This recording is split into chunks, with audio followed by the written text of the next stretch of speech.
Bienvenue sur la chaîne Robins Camino, la chaîne, comme vous le savez, dédiée au chemin de Compostelle. Donc aujourd'hui, nous sommes le jeudi 15 septembre et je vais vous parler de ce problème majeur de la haute fréquentation du chemin français cette année.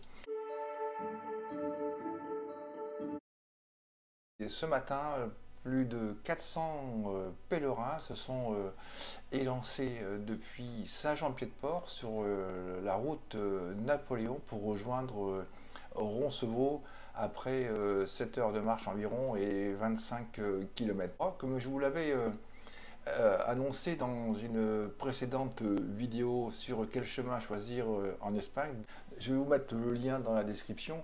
Eh bien, il apparaît effectivement que ce mois de septembre est vraiment bien surchargé en fréquentation sur le Camino français, donc et au départ du Camino français à Saint-Jean-Pied-de-Port.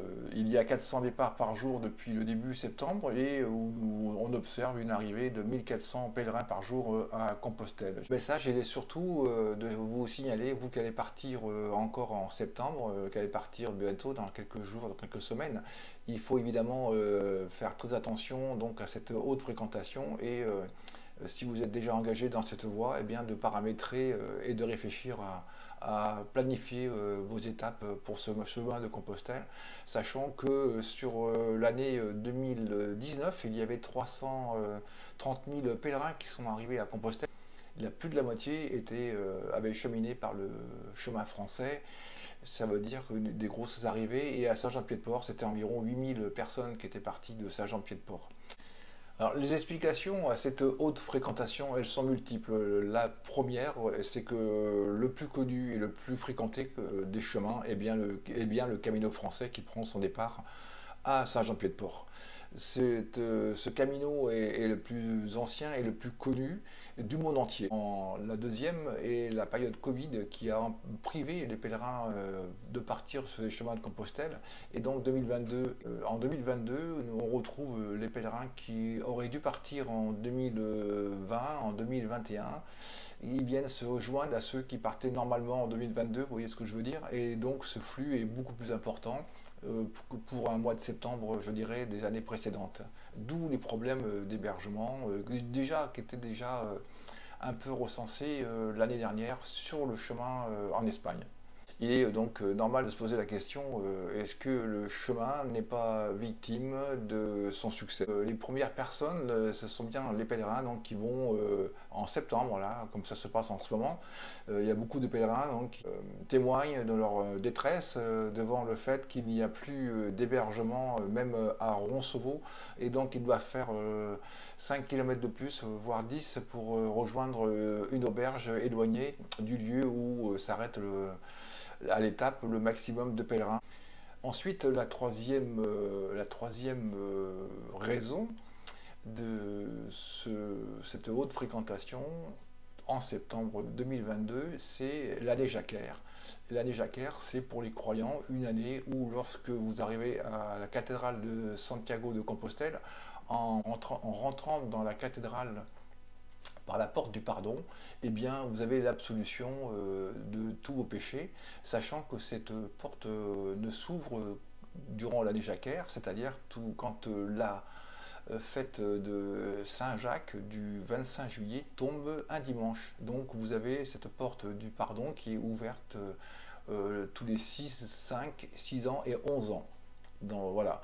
Donc c'est aussi une raison de l'afflux des pèlerins.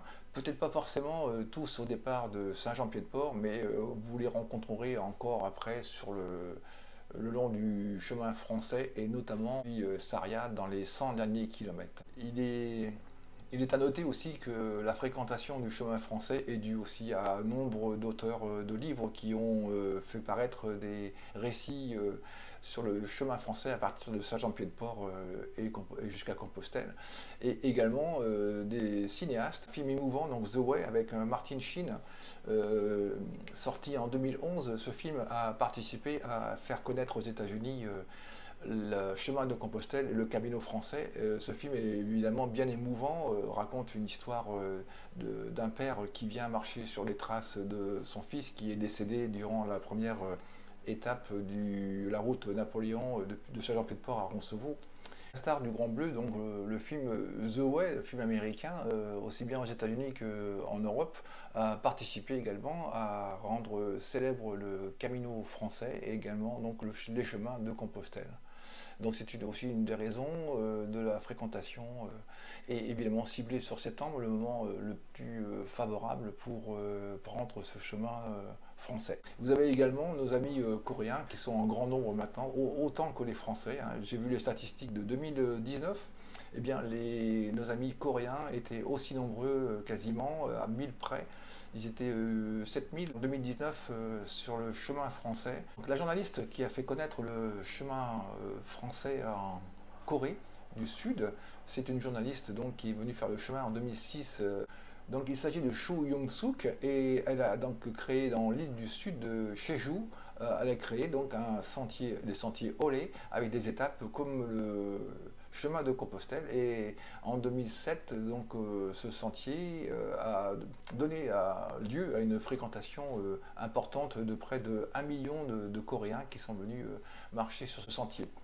Et donc maintenant, eh bien, cette île est un parcours, je dirais, initiatique pour se préparer à venir faire le chemin de Saint-Jacques-de-Compostelle. Donc voilà l'explication de la haute fréquentation de nos amis coréens sur le chemin français. Et je vous disais, ils sont quasiment aussi nombreux que nous.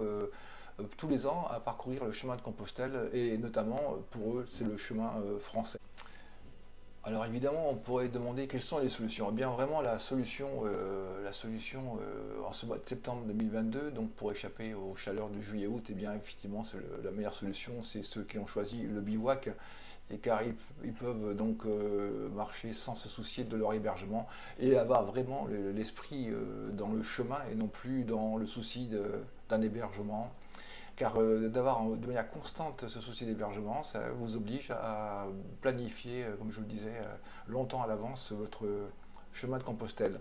Donc la liberté est vraiment donnée aux personnes qui vont partir avec leur tente et puis s'arrêter là où ils veulent, quand ils veulent. Je vous l'avais dit dans une précédente vidéo, pour partir sur ce chemin français, il faut évidemment choisir avril à l'ouverture du col de Roncevaux, avril, mai, juin, juillet, août, où là il fait chaud juillet-août, mais septembre vraiment à éviter.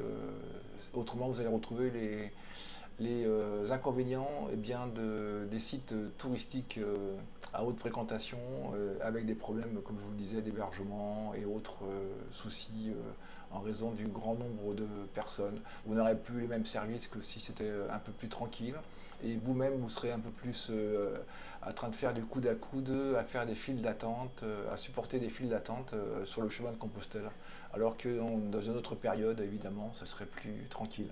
Voilà, donc à vous de choisir. Vous partez durant cette période et vous ne pouvez pas faire autrement. Le problème de cette hyper-affluence, de cette grande affluence, c'est bien beaucoup de gens sont déçus.